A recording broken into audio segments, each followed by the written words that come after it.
Hi, my name is Tom. This is Laura. We live in Rochester, New York. We have 5 kids. Our first 2 children are biological, and then we adopted our first son, had another girl biologically, and then adopted another son. So that makes 5 in all. When we were first asked to sit down and share our story, we were naturally hesitant and nervous and scared. In most ways, we're just a normal family, and we've got these 5 awesome kids, and they're just all so special to us, and the last thing we would ever want is to share any piece of any of their story that felt private. And when our friend who was adopted as a child and who is also an adoptive mom challenged us to sort of give a voice to what so many kids face and oftentimes go undiagnosed, we felt convicted about doing right by our son and having this be part of his process and part of our process. When we brought home our most recent child, the baby, Jalen, he had meningitis, and they treated him with antibiotics and kind of a toxic level of antibiotics that damaged his hearing and caused some developmental delays, a little bit of damage to the brain. And so when we brought him home, he had some obvious challenges to overcome.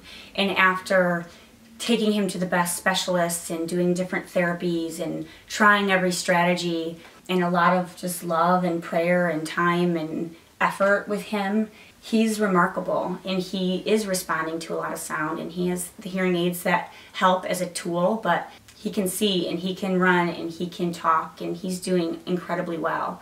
The parallel to that is our older son, Harper. When we brought him home, he didn't have any of those obvious physical challenges. He looked and acted like a healthy baby. But in hindsight, there are some things that we saw that were red flags that we didn't really know what to look for. But you know, 7 years into the process, we've discovered that he has just as many challenges to overcome, but they don't look the same as hearing loss or crossed eyes or hands that won't open to feel. Instead, his things are more internal.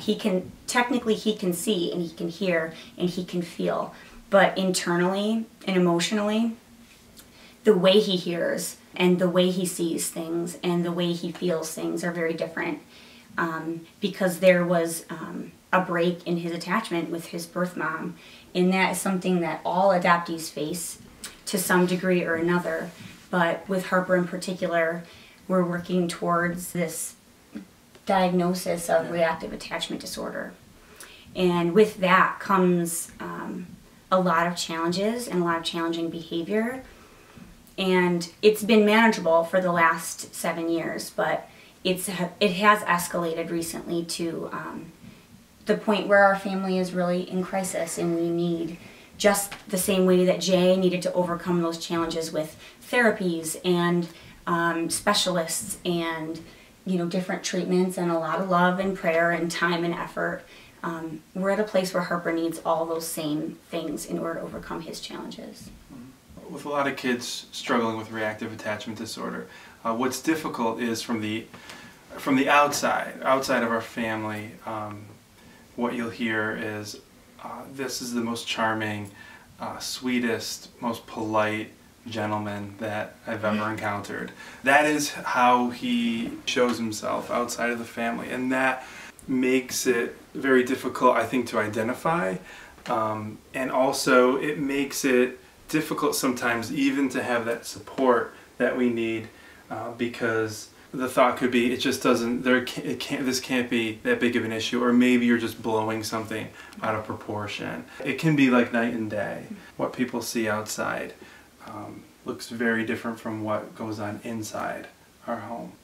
Sad because it appears that he's just this happy, engaging, charming little boy, when really we know that what he's doing is he's working really, really hard to try to be accepted, to feel accepted and loved.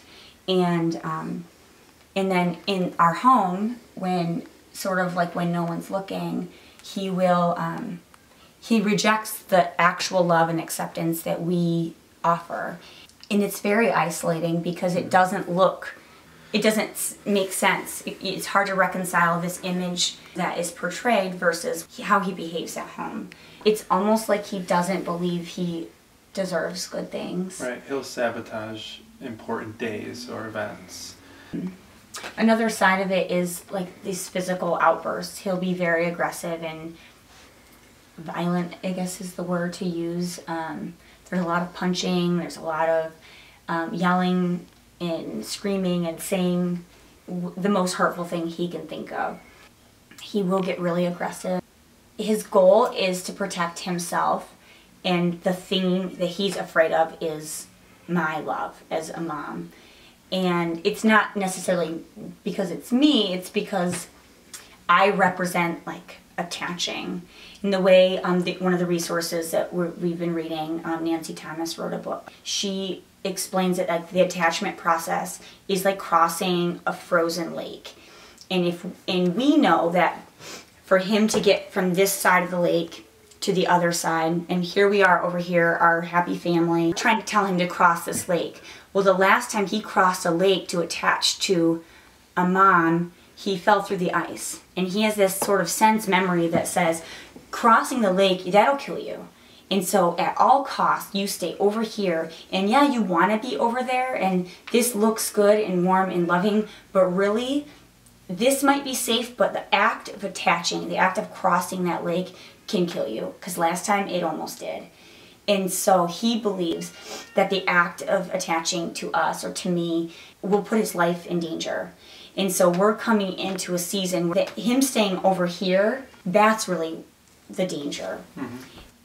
And I feel like part of our responsibility as adoptive parents now is to give our kids this voice. And so the question on the other end of that is like, what would that voice say? What would that voice say they needed? And I guess for us, like even though we're going through it and we're not even close to being a resource for people, I guess that the resource we can offer is hope and just like a commitment to doing adoption well, that communities need to come around people not just before a child is placed into their family, but after that. Whether a child has reactive attachment disorder or not, there's going to be some need there that will be unique to that child. I just feel like doing adoption well and giving these kids a voice has to start with support. For him to have a voice and for his voice on the other end of this to say, it was hard, but it was worth it, what we went through. I feel like in order for us to do that well, we need a community of people who are doing it with us. And I also think that we can't be isolated and go through it alone. And it's really hard and scary.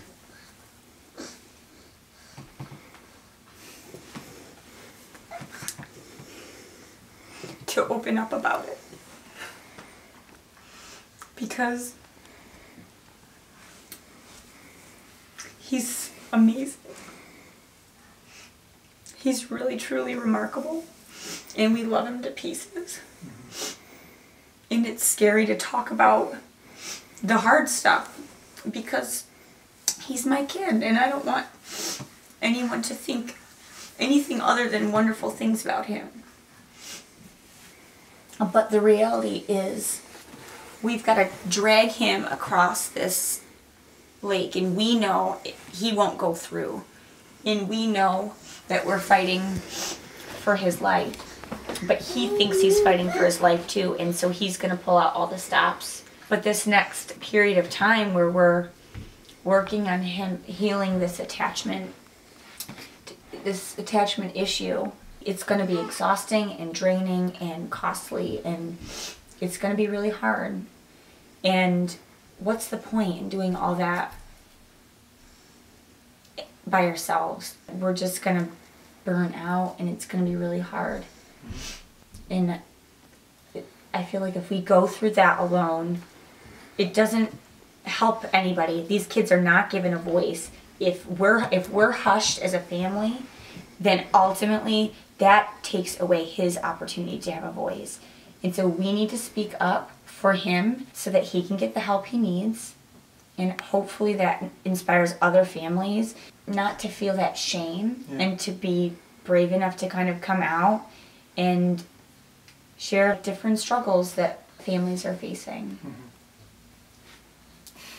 Many families are affected by reactive attachment disorder, and many families are silenced by such a heavy diagnosis.